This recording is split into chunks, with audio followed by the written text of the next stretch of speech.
आणि म्हणून 29 तारखेला धरणे अर्थात चक्का जाम होणार होणार होणार। एसटी कामगारांचं वेतन हे राज्य सरकार एवढं झालं पाहिजे ही सरकारची भूमिका जर असेल तर मग घोडं अडतंय कुठं? कारण आता नाही तर कधीच नाही।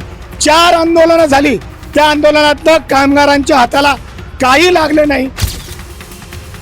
रोज आम्ही 55 लाख लोकांना सुरक्षित प्रवास करतो।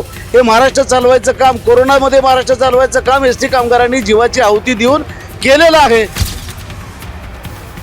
मुंबई सेंट्रल आगारामध्ये एसटी कर्मचाऱ्यांचं आंदोलन सुरू आहे। नेमक्या त्यांच्या मागण्या काय आहेत तेच आपण जाणून घेणार आहोत। जर आपण बघितलं तर हे मोठ्या प्रमाणावरती पोस्टर जे आहेत ते आहेत, त्याचसोबत हे घंटानाद आंदोलन सुद्धा एसटी कर्मचारी करतायत। सर, काय सांगाल, आज एसटी कर्मचारी आक्रमक झालेले पाहायला मिळत आहेत। मुंबई सेंट्रलमध्ये आंदोलन आहे, काय नेमक्या मागण्या आहेत? आमच्या मागण्या एवढ्याच आहेत की महागाई भत्ता परवा 53चा 58% केला आहे, जाहीर केलं आहे, पण त्याचं रीतसर परिपत्रक निघाले ते काढलं पाहिजे, त्याचा फरक दिला पाहिजे। आमचा 18पासूनचा महागाई भत्त्याचा फरक आहे तो आम्हाला दिला पाहिजे। दुसरा सर्वात महत्त्वाचा मुद्दा आहे, मला सांगायचं आहे, रेट ऑफ इन्क्रीमेंटमध्ये 16 ते 20 घोळ केलं आहे आणि ते रेट ऑफ इन्क्रीमेंट मध्यंतरी संपानंतरची समिती झाली होती अधिकाऱ्यांची, त्यांनी ते नाकारलेलं आहे। ते आम्हाला रेट ऑफ इन्क्रीमेंट 1% जो आमचा कमी केला आहे तो वाढवला ना तर मग त्याच्यामध्ये 3,000 रुपये वगैरे मूळ पगारात वाढ होईल आणि त्या पट्टीमध्ये कामगारांना चांगली 4-5 हजार तिथं वाढ होईल, शिवाय महागाई भत्ता मिळेल आणि मग हा प्रश्न कायमचा निकाली निघेल। आणि तो सुद्धा फरक आत्ताच दिला पाहिजे। पैसे नाही आहेत ना, थोडं टप्प्याटप्प्याने फरक द्या, पण ते आत्ताच द्या, कारण आता नाही तर कधीच नाही। 4 आंदोलनं झाली, त्या आंदोलनात कामगारांच्या हाताला काही लागले नाही, नेहमी प्रश्न अनुत्तरित राहिले, पुन्हा पुन्हा आंदोलनं होत राहिली। आता आंदोलन आम्हाला करायचं नाही, हे पहिलं आणि शेवटचं आंदोलन। आत्ता जे काही होईल ते आत्ताच होईल आणि म्हणून 29 तारखेला धरणे अर्थात चक्का जाम होणार होणार होणार। सर, आपण बघितलं तर सतत कामगारांना त्यांच्या मागण्या पूर्ण करण्यासाठी आंदोलनाची भूमिका घ्यावी लागते। काय वाटतं, सरकार याकडे जाणीवपूर्वक दुर्लक्ष करतंय की नेमका ह्या सगळ्यात काय प्रॉब्लेम होतोय, काय वाटतंय? आता परवाच्या बैठकीत आणि 1 जूनला आमच्या लालपरीचा वाढदिवस झाला। आमच्या कुटुंब प्रमुख परिवहन मंत्र्यांनी असं भाषण केलं की एसटी कामगारांचा काय दोष आहे, एसटी कामगारांचं वेतन हे राज्य सरकार एवढं झालं पाहिजे ही सरकारची भूमिका जर असेल तर मग घोडं अडतंय कुठं?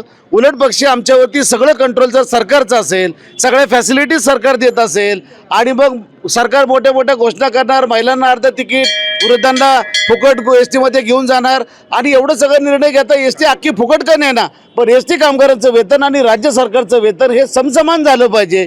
त्याच्यावरती एकनाथ शिंदे साहेबांनी दुजोरा दिलाय, माननीय उद्योगमंत्री महोदयांनी दुजोरा दिलाय, परिवहन मंत्री महोदयांनी दुजोरा दिलाय। मग घोडं अडतंय कुठं? आणि त्यामुळे दरवेळेस एस टी कामगारांना दर 3-4 महिन्यांनी रस्त्यावर यावं लागतं। रोज आम्ही 55 लाख लोकांना सुरक्षित प्रवास करतो। हे महाराष्ट्र चालवायचं काम, कोरोनामध्ये महाराष्ट्र चालवायचं काम एस टी कामगारांनी जीवाची आहुती देऊन केलेलं आहे। तेव्हा राज्य सरकारने हे डोक्यात घेणं फार आवश्यक आहे, अत्यंत आवश्यक आहे। अन्यथा आता एस टी कामगारांच्या सहनशीलतेचा अंत झालेला आहे।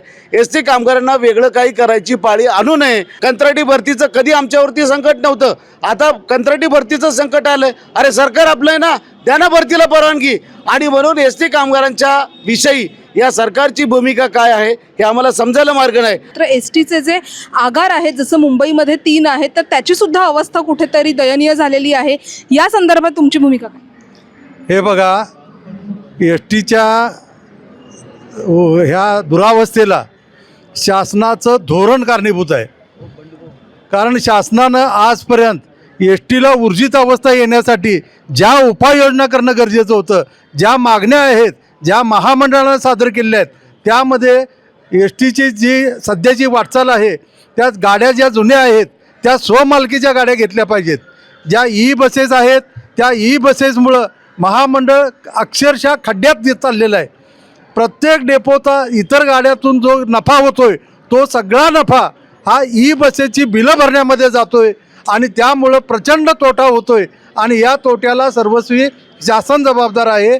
आणि हे बदलायचं असेल तर महामंडळानं एस टीचं बजेटमध्ये तरतूद केली पाहिजे, एस टीची ऊर्जित अवस्था आणली पाहिजे। या सगळ्या संदर्भात आता सर्व एस टी कर्मचाऱ्यांची पुढची भूमिका काय आहे?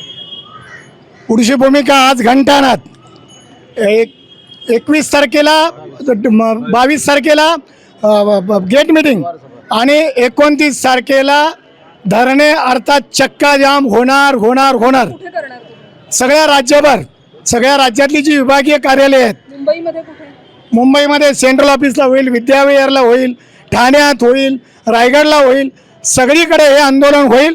आणि आंदोलन तुम्हाला माहिती आहे एस टी कामगारांची आंदोलनाची स्टाईल की आतापर्यंत या 5-6 वर्षामध्ये 4 संप केले, तसा हा संप होईल. पण हा संप वाया जाणार नाही. या संपामध्ये मागण्या मान्य करून घेतल्या जातील, अन्यथा प्राण जरी गेलं तरी मागे हटणार नाही या मागणीपासून. हे आपल्याला या माध्यमातून जनतेला सांगायचं आहे. तर आमच्या मागण्या पूर्ण झाल्या नाहीत तर 29 तारखेला आम्ही चक्काजाम करू. मुंबईसह संपूर्ण राज्यभरात एस टीचा जो कामगार आहे तो उतरेल, असाच जो इशारा आहे तो आता एस टी कर्मचाऱ्यांनी सरकारला दिलेला आहे. त्यामुळेच आता सरकार यावर नेमकं काय तोडगा काढतं ते पाहणं महत्त्वाचं असणार आहे. लोकमत मुंबईसाठी निधी पेडणेकर.